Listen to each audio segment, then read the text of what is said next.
আপনার আপন ভাই হিসেবে আমি কথাগুলো বলছি মনে করেন। এরপরে আপনি যখন বিয়ে করবেন, বললাম মেয়ের জাস্ট দিনদারিতা দেখবেন। হ্যাঁ, এর উপর যদি সৌন্দর্য থাকে আলহামদুলিল্লাহ, বংশ ভালো হয় আলহামদুলিল্লাহ, মেয়ের অর্থ সম্পদ আছে আলহামদুলিল্লাহ। যদি এগুলোর কোনোটাও না থাকে, দিনদারিতা থাকে, জাস্ট ওটাকে দেখেন, আর কিছু দেখাতে হবে, কিছু দেখাতে হবে। এরপরে আরেকটা কথা বলতে ভুলে গেছি যে আপনি এই লেভেলে যাওয়ার আগে নিজেও পবিত্র থাকার চেষ্টা করলেন। আপনি নিজে জেনায় যায় না, নিজে পড়নে যায় না, নিজে হারাম অ্যাফেয়ার্সে যায় না। যদি আপনি যান তাহলে আল্লাহ পাক কিন্তু আপনাকে পবিত্র স্ত্রী নাও দিতে পারেন।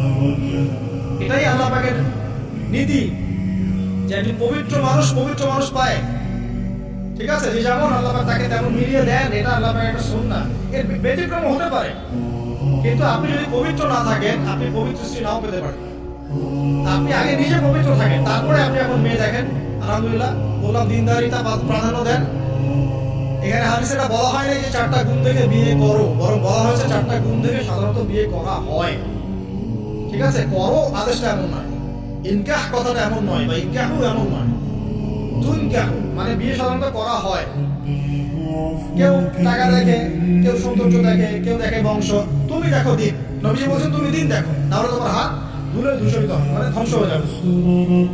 আর দিন দেখার ক্ষেত্রে শুধু বাইরের গেটআপটা যথেষ্ট নয়, তার পড়াশোনা দেখেন, তার হিস্ট্রি ঘাটবেন, তার অতীতে সে কোথায় কোথায় পড়াশোনা করেছে, কি করেছে, খোঁজ খবর নেবেন।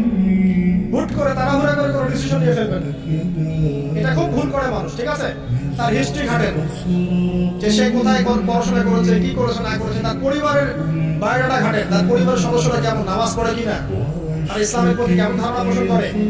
তার মাকে দেখেন, তার মা পর্দা করে কিনা, তার মা ইসলামের উপর আছে কিনা। তার নারীকে দেখেন, তার পরিবার বর্গকে দেখেন, তারপর একটা